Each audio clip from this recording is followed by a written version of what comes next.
Hey guys, this is MsEazyE giving you an episode of Too Much Sauce. Just a little too much on this sauce.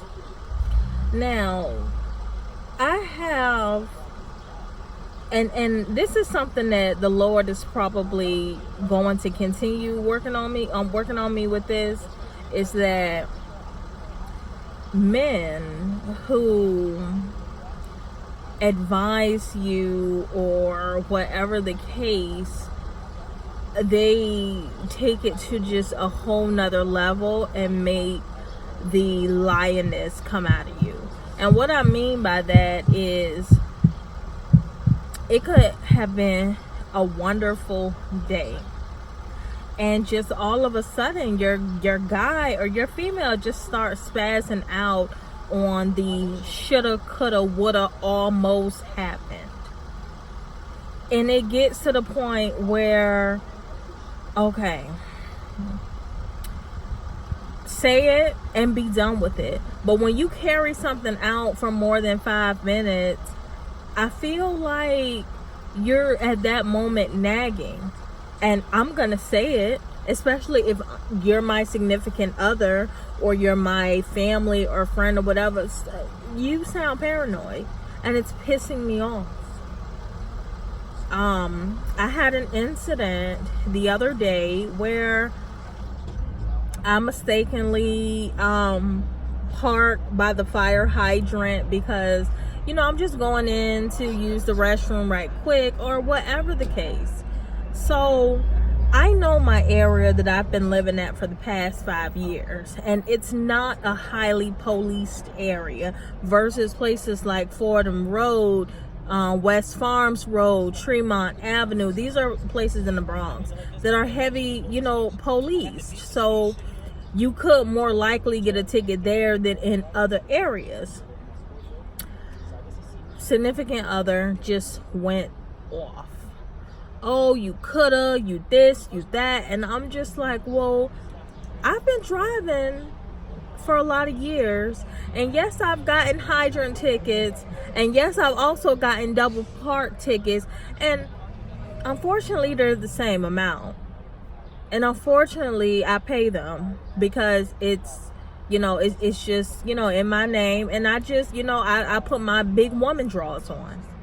So okay, let's move on. We had, it's something that could have lasted like 2 minutes, but it just escalated and things just got out of hand. So what point do you just tell somebody, look, could you just mind your, not like mind your business in a bad way, but how do you tell someone that's not your business, sir, that's not your department?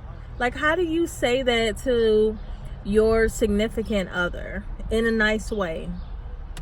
Because at my point, when I said it, I was highly pissed off. I was like, listen, is there some type of paranoia that you didn't tell me about when we were dating? Like, what are you? It irks me when people go on about that could have happened. Oh, you got to prevent things. And let me tell you something about New York City. You can prevent most things. If you're driving a vehicle and you choose not to lock it every single night, then okay, you're taking a risk at someone, stealing in it or someone opening it up, or you may open it up one day and somebody's sleeping in the back seat. But that's just something that, it happened because, you didn't lock the doors and you don't lock your doors every day. Okay. But why, I would like to classify myself as very responsible. I always lock up my vehicle. I always, but there are times that when you drive, you are going to get a ticket. It's just the inevitable. You're going to get a ticket for something. I'm not saying I'm trying to get tickets, but some things when you drive, that's just a whole nother ball game from commuting. I mean, you can try your best to stay by the rules, but sometimes you may even get a ticket for street cleaning. because you forgot that they switched things at 9 o'clock instead of 9:30, and you just, it happens. And I'm a Uber driver part-time, so trust me, I know about tickets and parking violations.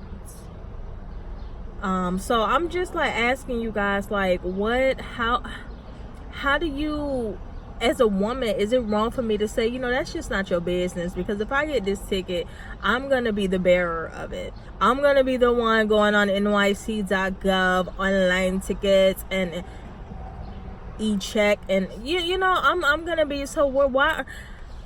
I guess my biggest thing and understanding was, how are you more upset than me?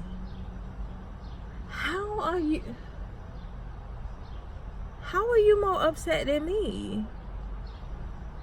This is my vehicle.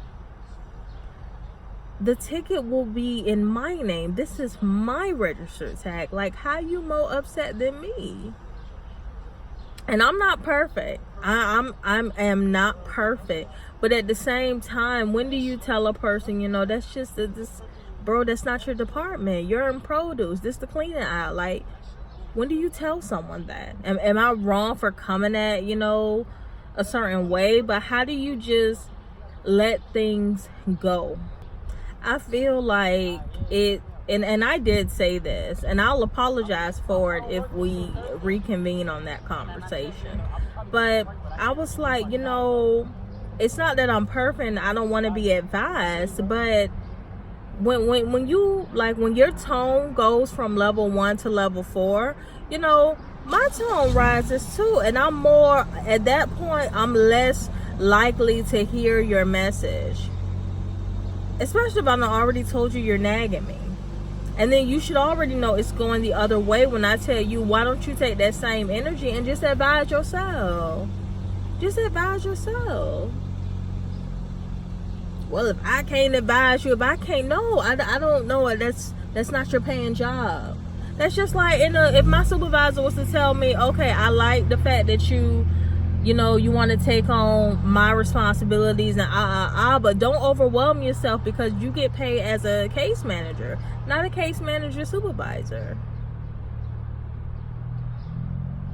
I don't pay. Okay, you can advise, but this is not the MTA. Like, relax. Like, I'm just like, be easy. Like, just, it's a Sunday evening. Everything was so beautiful on that Saturday. It was just so beautiful. And just for you to like go in on a shoulda, coulda, woulda really baffles me. It really baffles me when people do that. And I know I have family members who have this paranoia where they will literally go on what could have happened, what this, because you left the window down, this could have, it's just so much. It could be about anything, and that paranoia starts to get out of control, and you just be like, hey, snap back.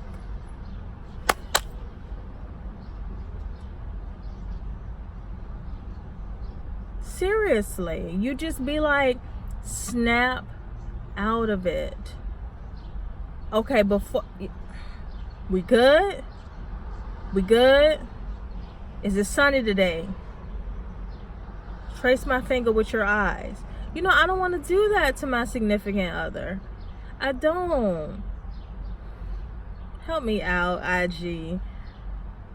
God is helping me. That's gonna take time. But what are y'all like? What are y'all thoughts on this?